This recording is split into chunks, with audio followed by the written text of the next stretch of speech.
violente, quasiment quotidienne à Port-au-Prince. La police vient d'intervenir sur un kidnapping en pleine rue.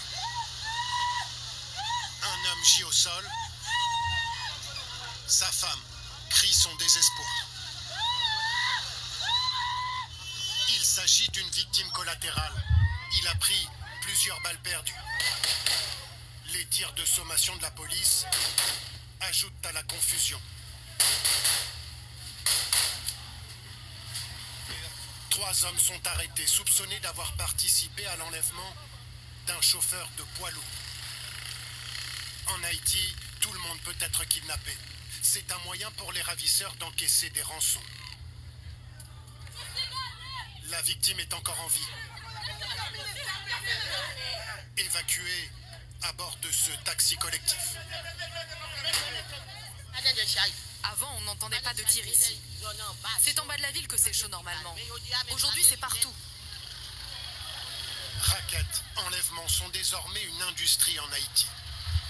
Elles financent des gangs tout-puissants. Depuis l'assassinat du président haïtien par des mercenaires étrangers il y a 3 ans, Haïti s'enfonce dans un chaos sans fin. 80% de la capitale est aujourd'hui contrôlée par des groupes criminels. Face à eux, la police haïtienne tente de reprendre du terrain. Nous embarquons avec une unité d'élite, celle chargée d'affronter les gangs. Le véhicule blindé est criblé de balles. Nous sommes à Mariani, un quartier à l'ouest de Port-au-Prince. Les habitants de cette zone sont aux abois.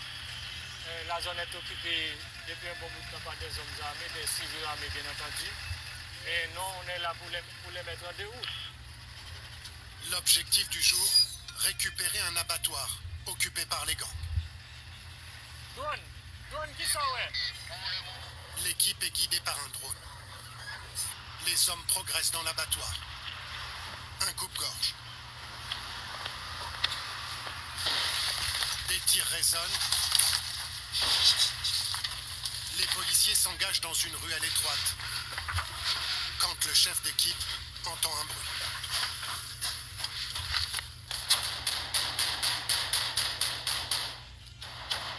L'homme que l'on vient de voir a été abattu.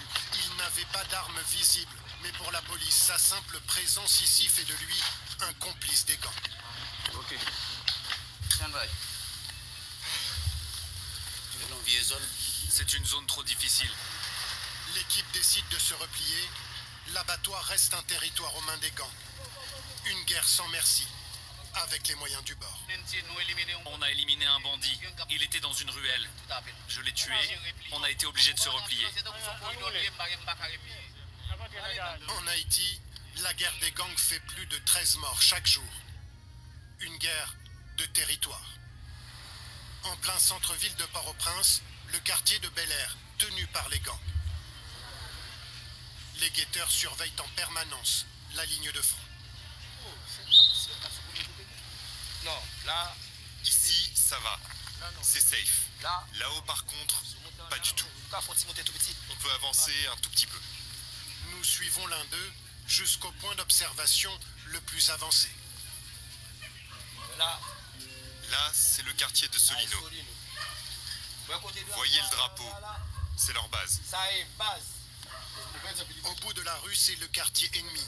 Voilà plusieurs années que le gang de Bel-Air essaye de le conquérir. Il y en a un qui sort la tête de temps en temps.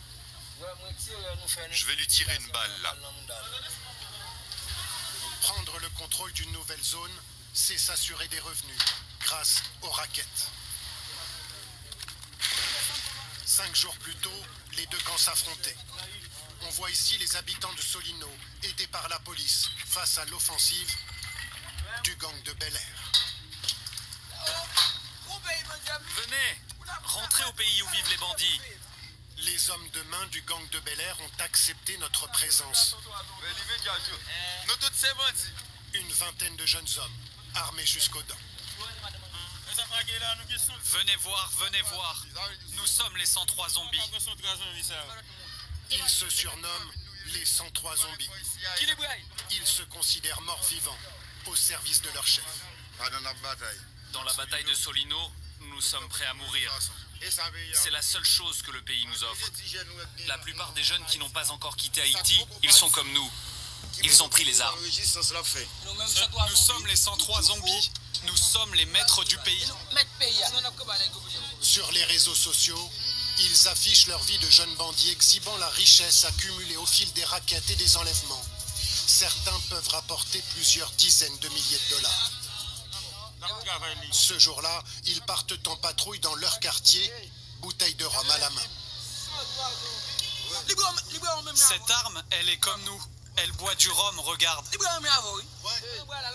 De l'autre côté de la rue, le quartier tant convoité par le gang de Bel Air, Solino. Un des habitants nous accompagne dans la zone des combats. Ils ont tout brûlé? Tout brûlé. C'est la guerre. C'est la guerre. Tout est détruit. Une importante communauté de policiers réside à Solino. Avec les autres habitants du quartier, ils ont réussi jusqu'à maintenant à repousser le gang de Bel Air. Mais la bataille est rude. Il y a des habitants qui restent toute la nuit. Il y a des habitants qui restent là toute la nuit. Ce sont les brigades communautaires. C'est de l'autodéfense pour que les gens ne partent pas du quartier. Aucune autorité de l'État ne vient ici pour constater les dégâts. Abandonnée par l'État, la population est livrée à elle-même. 310 000 personnes ont été déplacées. Plus de la moitié sont des enfants. Cette femme a dû fuir son domicile dans l'urgence alors qu'elle est enceinte. En Haïti, on ne nous donne aucune valeur. On a soif, on a faim, et en plus on nous tire dessus. C'est vrai que nous sommes dans le besoin. Le pays là est fini. On a besoin d'une solution parce que ce n'est vraiment pas bon.